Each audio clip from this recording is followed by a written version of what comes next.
All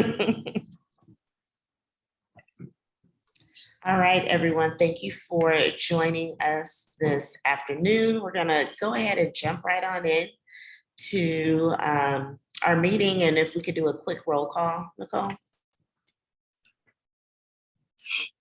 Sure. Kira? Present. Tamisha? Yes. Michael? Present. Cheryl? Yes. Stephanie? Here. All Well, right. I skipped others because I know that they weren't here, so we're good. Thank you. Yeah, I don't think we need to go through them. And thank you to everyone in the public that is here. If you could drop your name, organization that you're with, or if you're a community member, if you could drop that in the chat, please do. And we'll open it up for public comment for anything that's not currently on our agenda for today.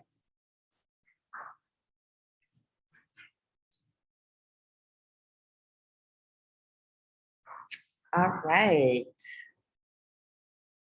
Seeing no public comments, we're gonna move right on. And first up is approval of the record of action from our March 17th meeting. The attachment is attached. And so I'll open it up to our committee if there are any edits, changes, any things that we need to be aware of for the record of action.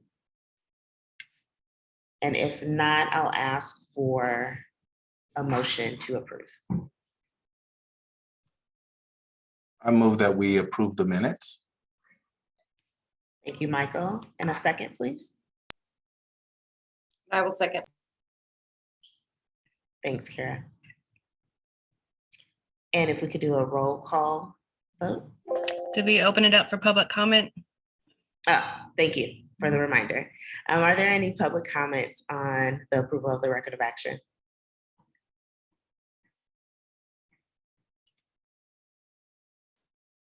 I'm not seeing any. Seeing none, let's do a roll call. Kira? Aye. Tamisha?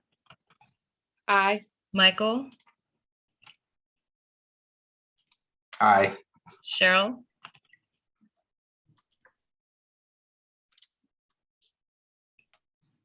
Sorry. Yes. Stephanie? Aye. Motion passes unanimously. Thank you. Thank you, everyone. Our next agenda item is an update on the eligibility criteria.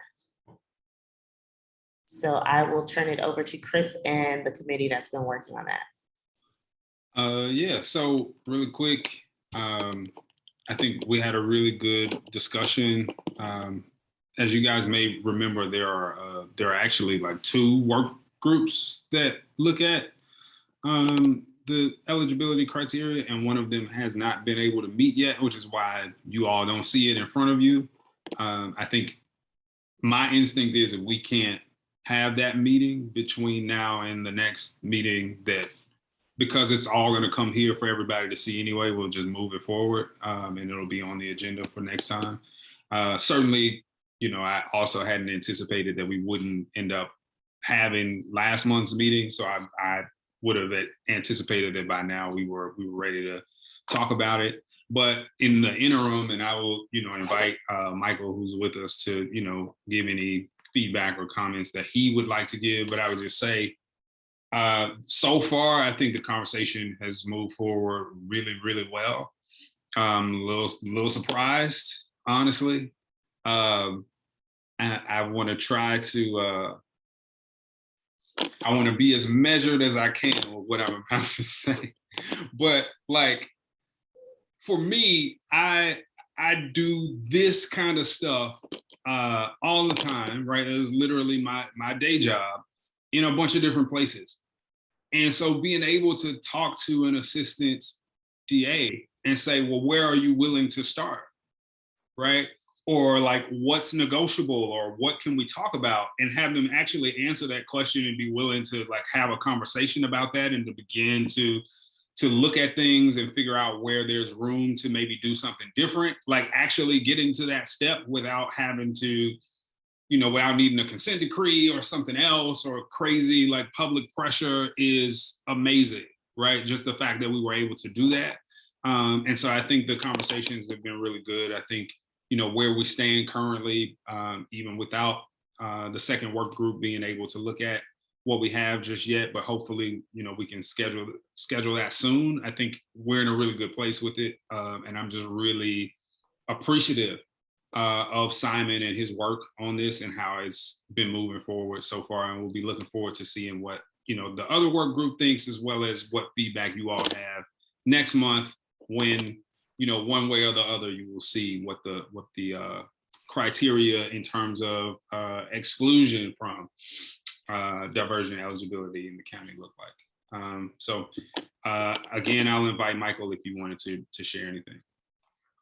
Yeah, I think I echo what Christopher said, that it has been amazing working with Simon on this and just kind of the approach of the DA's office on doing this, because we're balancing a lot of interests. We're balancing public safety, and we're balancing a change of approach to things we've traditionally done a certain kind of way that needs to be changed. And it's actually flowing very well. Like, I don't think we've got stuck on any particular, crime or issue. I don't think we've got stuck. I think we've made great progress with this.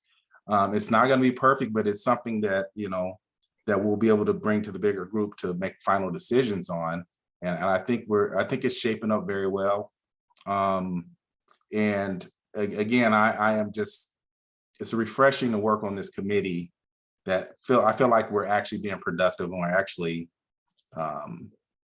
making progress in the right direction. So I've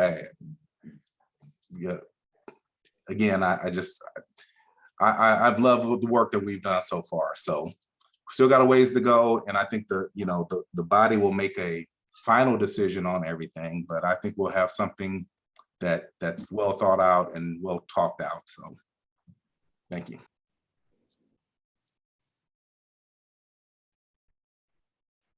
Well, we can open it up for a discussion from the committee. Hi, it's Tamisha.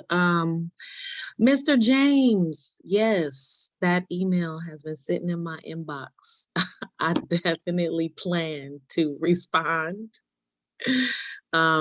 so that myself and Ellen could find some time. So let the record reflect that I called no names. I wasn't about to do that. I was not going to do that. So, I appreciate the fact that you were just willing to out yourself like that. It wasn't necessary. We can, definitely connect. And I think I'll be reaching out again, because that was a while ago, to see what the new availability is, and we'll work it from there. But I appreciate the leadership or the accountability of just being willing to say, hey, it's talking about me. I wasn't there. It's all good. Things happen. I know how it goes. It's fine. And we'll, like I said, we'll talk about it, hopefully all together. And if for some reason that can't happen, I think, we're in a place now where we can bring this back to the group, and assuming that, the members of that working group would be here, then this would be the spot. So either way, I think we're in a good place with it. Yeah, I definitely think, because I know all of us have really busy schedules. So even if, you all aren't able to meet, bringing it back to the group will be good. Has that list, I know you all shared that initial list with us. So has the list significantly changed since we initially saw it? It's evolved a bit. It's evolved quite a bit, and we kind of got into a couple of the tougher issues or sticking points, and I think we've been able to kind of move through it. So I think we'll have I think we'll have a lot of the stuff weeded out to present to the body. but it has changed quite a bit. I would agree with that. It's been, I think that's why I really appreciated the conversation, because it's usually just not, it's usually not the type of experience that I have in these sorts of meetings, right? For there to be agreement around that evolution, particularly in the form of whittling down, right? Like, wait, did this really need to be here? Or like, can we move that to something that, you know, folks can get diverted for? You know, I think those conversations were really promising, and that'll be reflected in what y'all see one way or the other. Either it'll be more refined and there'll be more discussion because the other work group will see some things that, you know, the first one missed, or, you know, that working group will be, you know, ready to move forward with it mostly as is, and then we'll bring it here to see what folks think.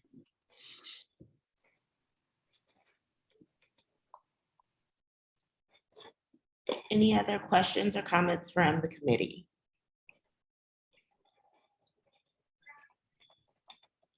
And I'll open it up for the public if there's any public comments.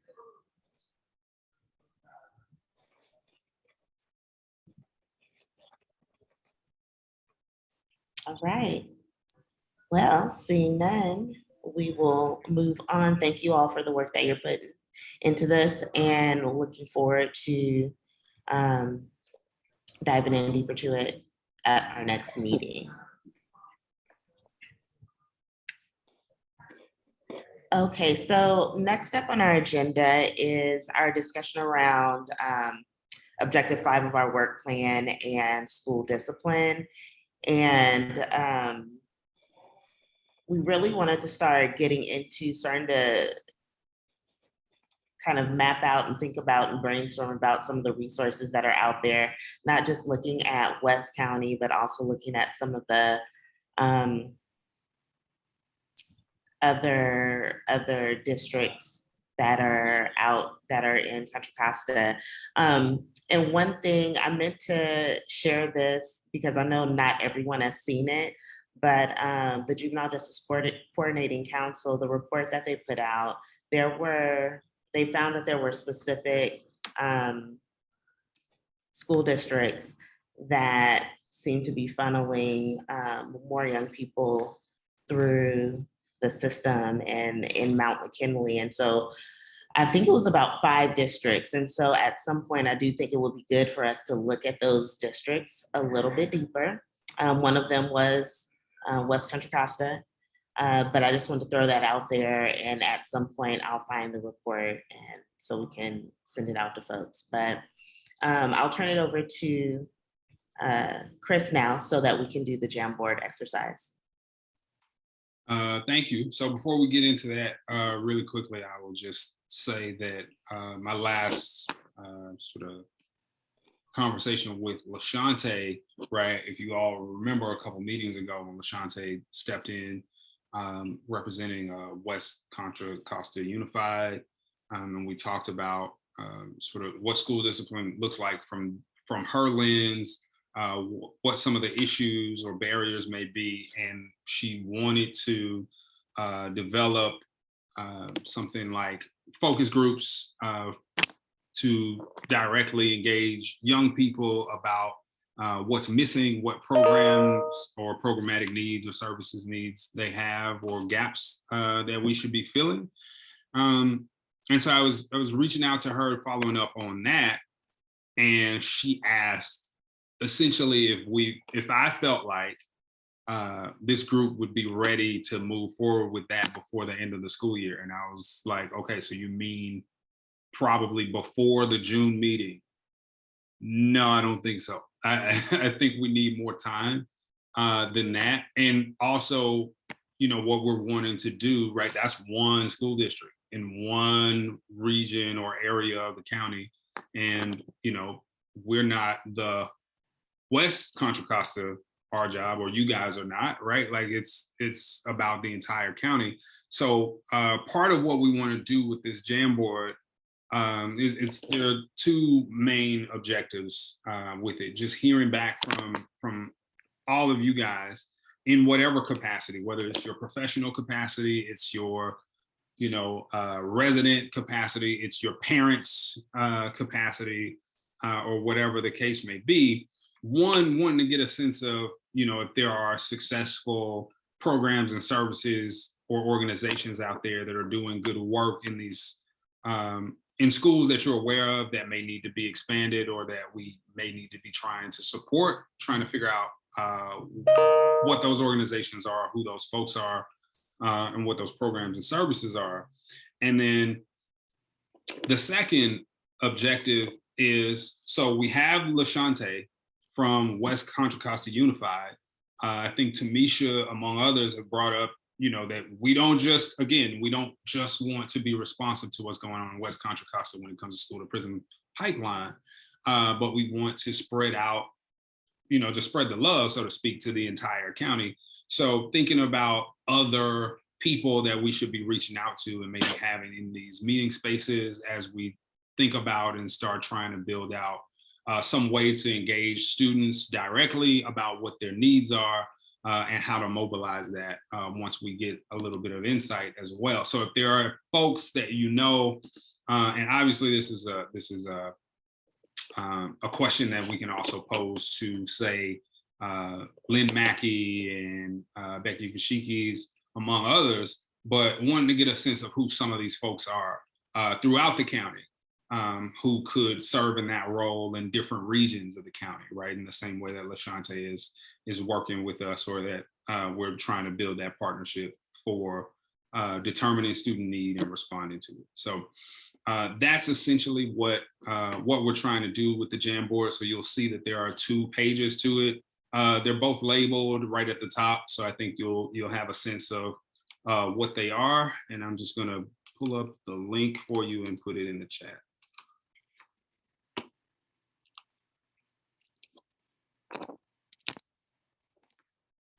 All right, the link is there.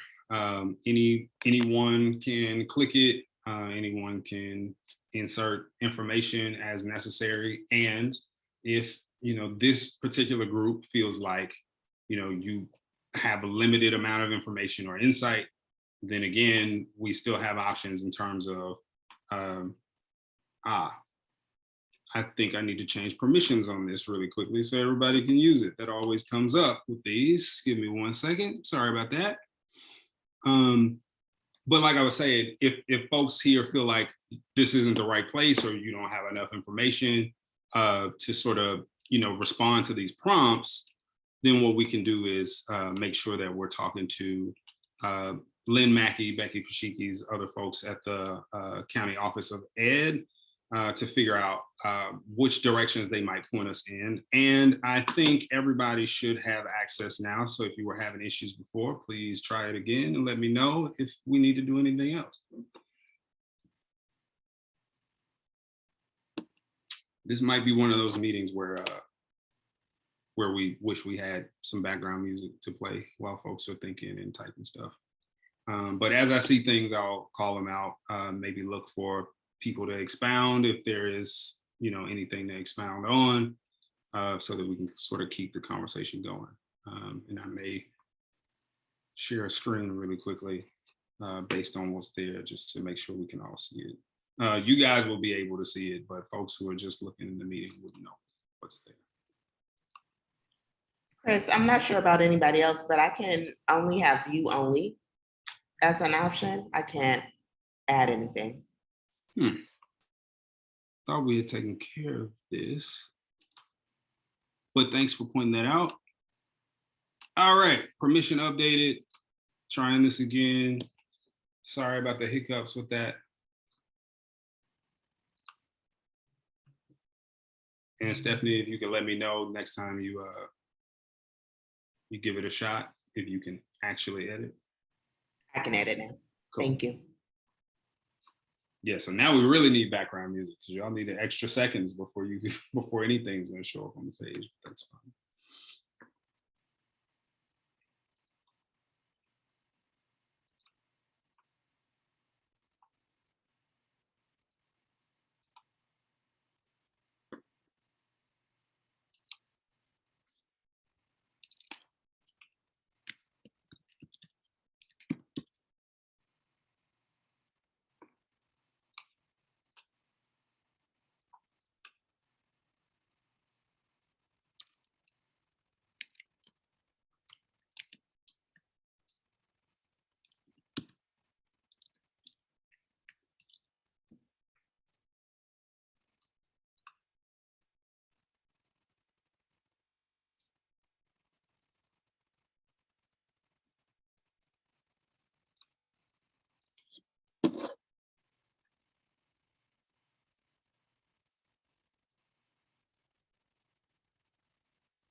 Also, I realize that I'm assuming everybody knows how to use Jamboard. I think that probably is a mostly safe assumption, but if, folks need some help with how to get ideas on the page, let me know and we can walk through a brief little tutorial. It's pretty easy.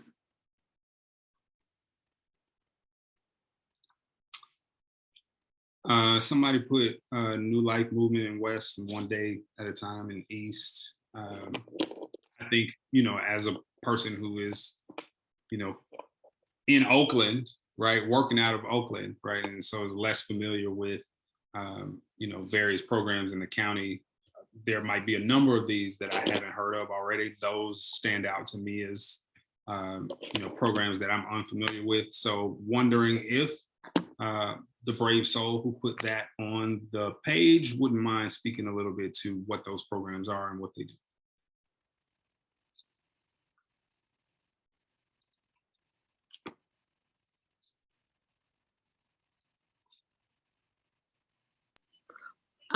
It's Tamisha. I put them because I know that New Life Movement is working directly in West Contra Costa on Kennedy's school site and very effective at engaging young folks and also like doing the community to school work because I saw the Office of Neighborhood Safety up there, so it made me think of them. And I know that One Day at a Time does similar work in East County and the Antioch Unified School District. I don't know what work is being done in Pittsburgh and other places, but these two stood out to me, and obviously there are more. Thank you.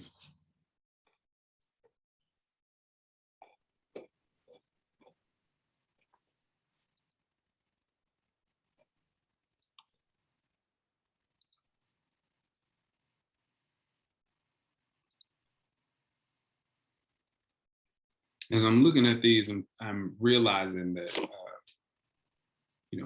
they're pretty similar asks on each page, like they kind of all go together. So they seem to have all landed on the second page, which is perfectly fine. I think these are some effective programs and services and also potential strategic allies in terms of trying to build something like a focus group or a series of focus groups to find out what more students need and how we can assist in getting into them.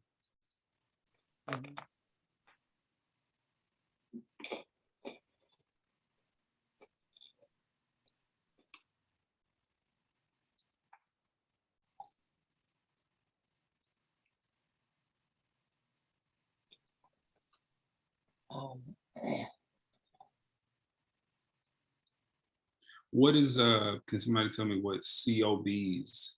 Oh, that was just community-based organizations. Oh, okay. Well, that like One Day at a Time, like New Life.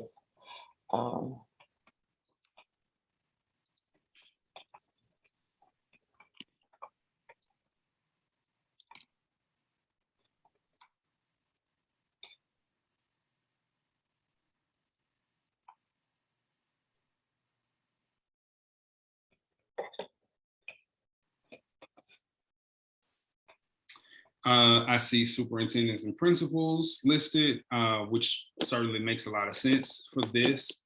I'm wondering if there are specific principals or superintendents that you think might be, some of the best folks to reach out to help with this work, or maybe to work alongside this group in trying to, to coordinate those types of focus groups, as well as, what do we do with the information, right? In terms of this recommendation that you guys have around making sure that schools have access to resources around restorative justice and all of these other sort of alternatives, alternative forms of discipline, like who are the specific superintendents and principals that stick out in your mind, if any, that might be worth reaching out to on this.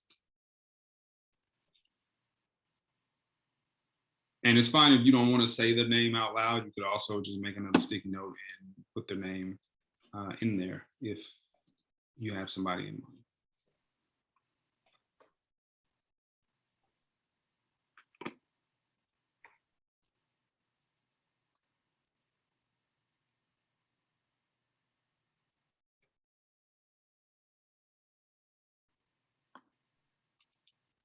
Stephanie, I'm thinking it's you on the first page talking about Park Middle School. Yep, that was me. I think that was the one. So can you talk a little bit more about that? I remember you mentioning it before, that they did this whole sort of initiative around restorative justice. Yeah, they, like I said on the sticky, they were part of the Youth Justice Initiative, which was an initiative in the county. I think that was back in 2016. But the school component focused on Park Middle School. And I can't remember the principal's name at the moment, but they did a lot of training around restorative practices, trauma-informed care, and they had some other trainings. I can't remember everything that they went through, but they took a different approach, not just focusing on teachers or just training students in restorative practices, but it was a whole school approach. Everybody in the school, whether it was a janitor, folks working in the lunchroom, everybody in the school went through the different trainings. I think they created things like wellness rooms to support young people. And it seemed like it was going really good at the time. I know they had a reduction in suspensions and expulsions at that time. I'm not sure if it's still going on right now, but I think it would be worth like looking into finding out what's happening, if they were able to expand it at all.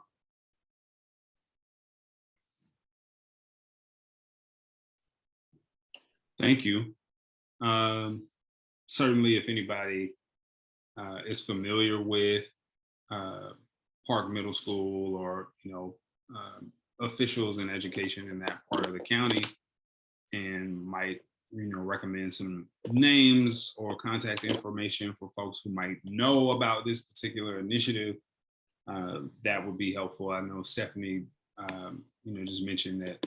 Can't think of the principal's name offhand. Certainly, if you can find that information, it'll be helpful. But there might be folks here, right, who are like, oh, I know Park Middle School, or I know, someone who works at the county level who's familiar with that area. They might be a good resource. This would be the place to put that information. His name may have been Jim Gymno.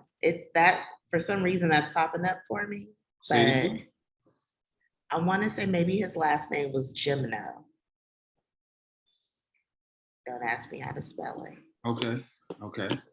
I'm just. I hope you're right, because if not, it's just like random thoughts in your head about it. And that's very interesting. I'm trying to look through some things to see if I can find it anywhere, and I can't find anything. Got you. No, I appreciate that. That's a good lead. It's a name we can look out for as we do some digging. Let's check in on the second page. Seeing more stuff, seeing fly, parent groups, NAMI.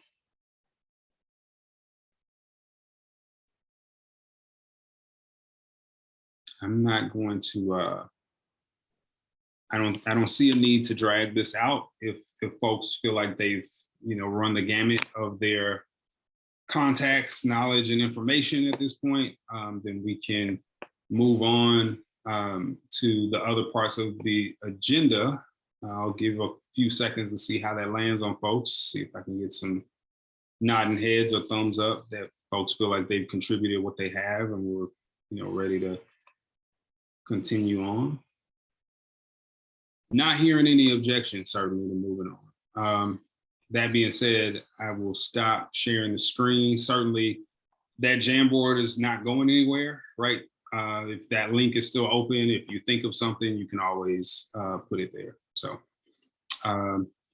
before we move more toward the end of the agenda, I will just point out, Madam Chair, that we skipped a little bullet point there on the agenda. And I don't think we covered this before. You guys can correct me if I'm wrong, but we had a little pre-arrest, not only diversion eligibility criteria, but also a matrix of their diversion process along with that criteria from Oxnard, from folks within the Burns Institute that worked in Oxnard to help them develop this.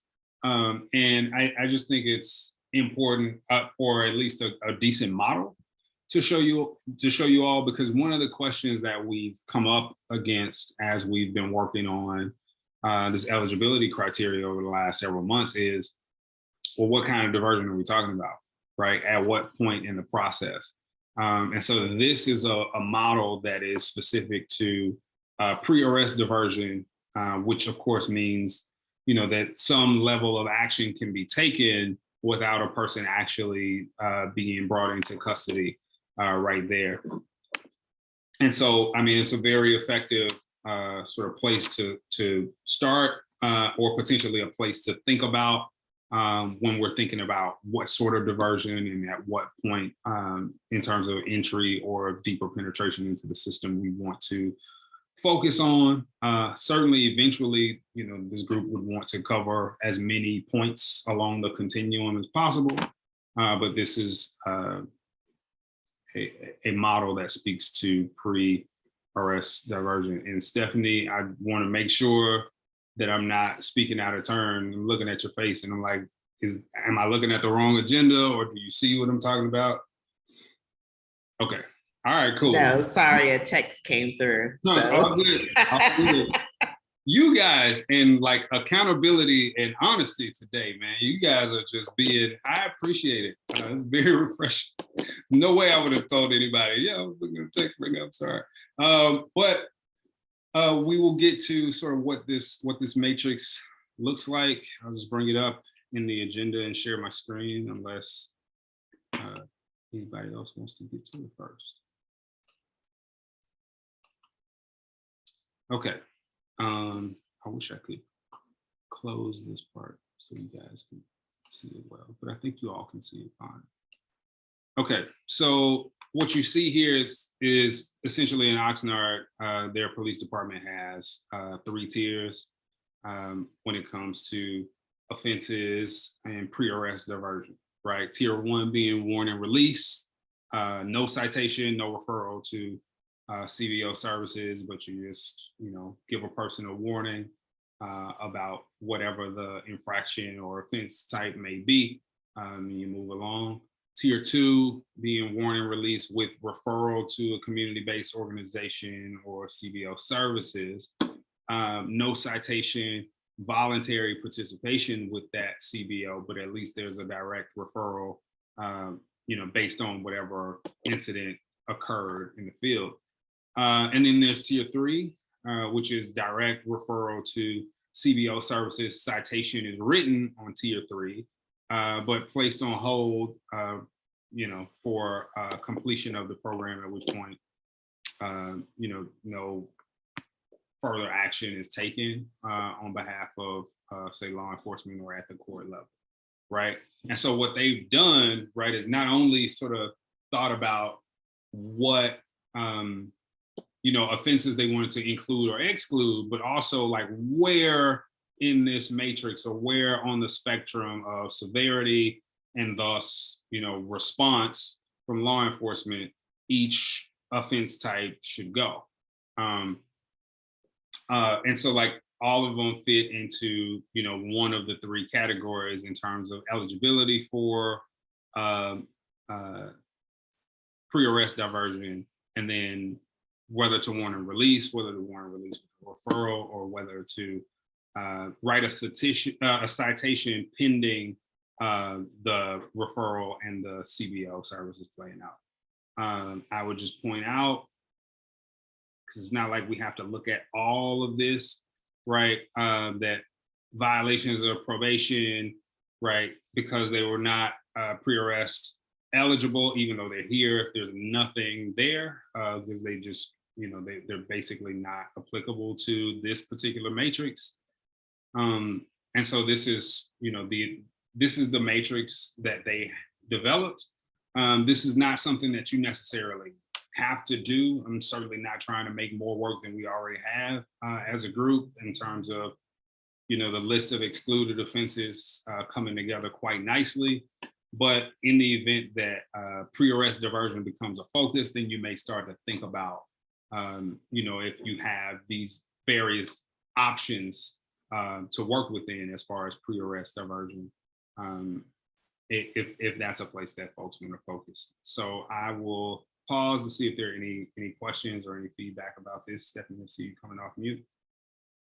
Yeah, and I may have missed it in the beginning, but is this for youth and adults?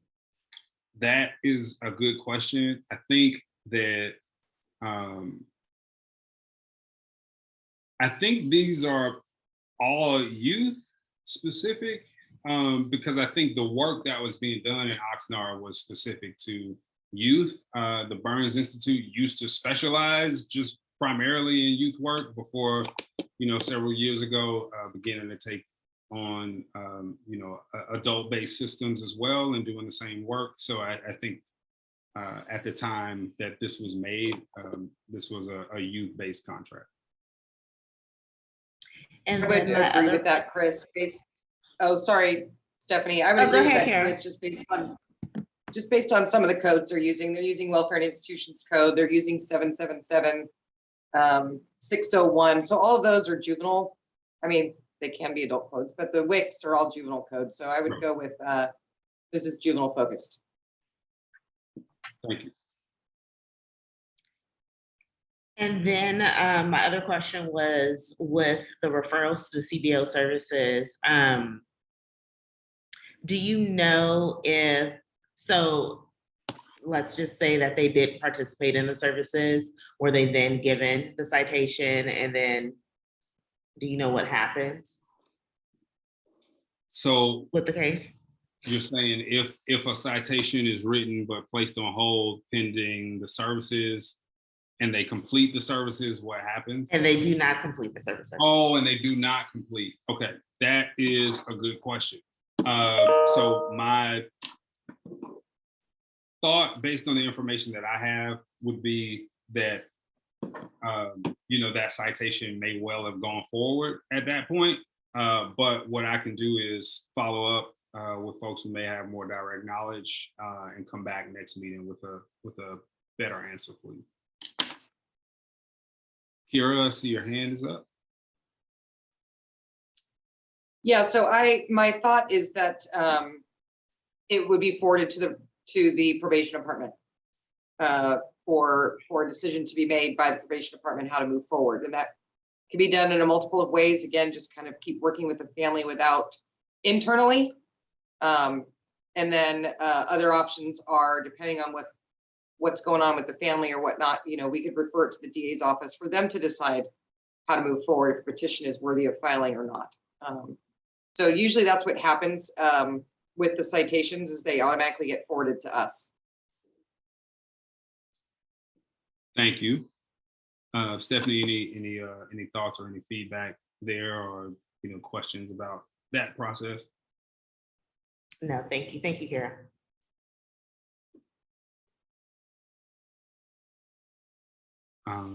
And I will just I have a question. Go for it. Kind of related to what Stephanie was asking, but I'm not sure. I was thinking to myself about the completion of programs as well, and what if they don't complete a program? Have you seen models where maybe it was the program that wasn't a good fit, and instead of like saying somebody failed out of diversion, probably trying to find a different program that might be a better fit? So that is a really great question, a really great point. I can't say that I have seen that. I would say that in spaces where I've dealt with folks trying to develop or flesh out diversion portfolios or diversion programs, these are things that I tend to bring up to them, right? It's like, so why do we call it program failures when maybe the actual program wasn't a fit or wasn't the right thing or was located in a space, right? Or created or presented barriers, and what are you willing to do about that? I think part of what is necessary to really dive into that is something that this group can think about in terms of how diversion rolls out from this process is getting good case level information, right?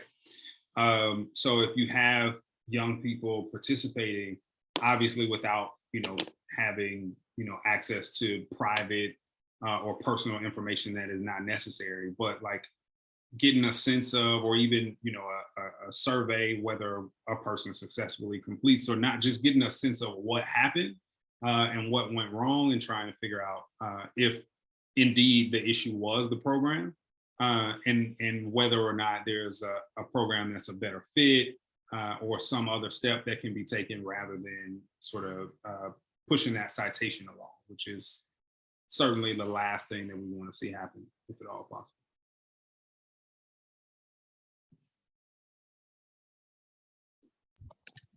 Thank you for that. I just raised it up because sometimes it's not the individual. Sometimes it could be that the initial assessment was that the program was a good fit, and then it's not. And instead of saying it was a fail, maybe that it was just a mismatch, and go back to the drawing board. But that's kind of why I was raising that up. Thank you. No, you're right on point. You're absolutely right. And I think this group potentially has the opportunity to, ensure that those types of considerations make their way into the practice that comes out of this. So I think that's right on the money for everybody to be thinking about, because you're exactly right. Sometimes when programs don't work, it's because they're not a fit for the actual need. There may be a program that's better, that's more culturally relevant or situated, that might be more effective.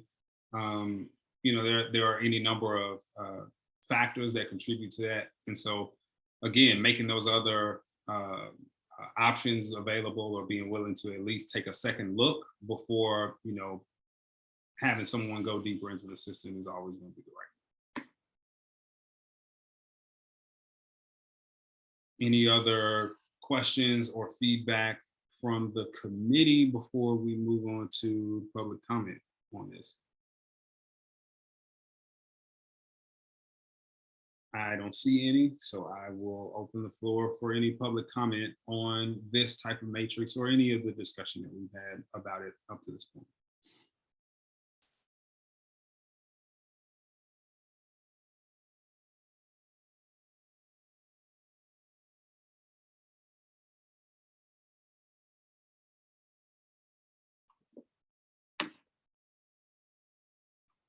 All right, going once, going twice, seeing no public comment, I'm going to stop sharing my screen.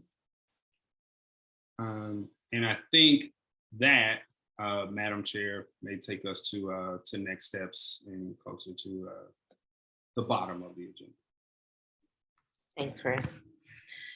All right, so our next steps. So I think one of the steps that we talked about today is getting more information from our criteria work group.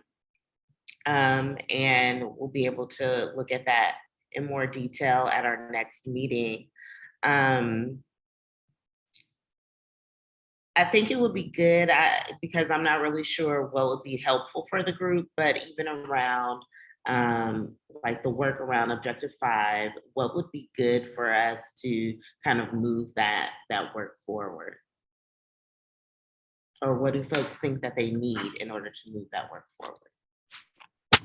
One of the things that jumps out to me, again, is I think following up with Lynn and Becky and seeing if there are folks that they would recommend, so we make sure that we're covering, not just West County in terms of folks who do this kind of work, similar to what LaShante does and her lens, and being able to help with, let's figure out what the needs are in schools, and let's figure out, based on the objective that we have in the work plan, how we can fully assess those needs and then begin supporting, the appropriate responses to those.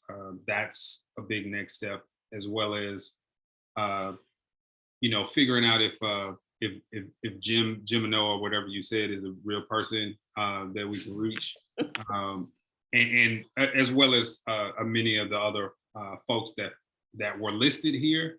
I think it's better to start maybe at the school district level, if at all possible, just because they may cover a wider, swath of people than just like an organization that maybe works with one school, but definitely wanting to get to some of the organizations that have been listed as well, because they might be able to help with, the facilitation of, some of these groups or whatever sort of feedback loops we can create to make sure we're hearing directly from young people who would be impacted by this stuff. So at least for me, in terms of things that I know I can do between now and the next meeting, definitely want to reach out in those ways.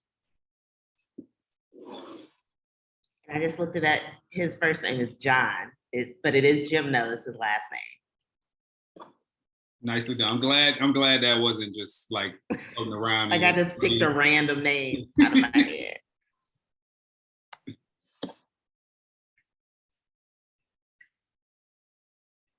Thanks, Chris, for that. Any other thoughts from other committee members?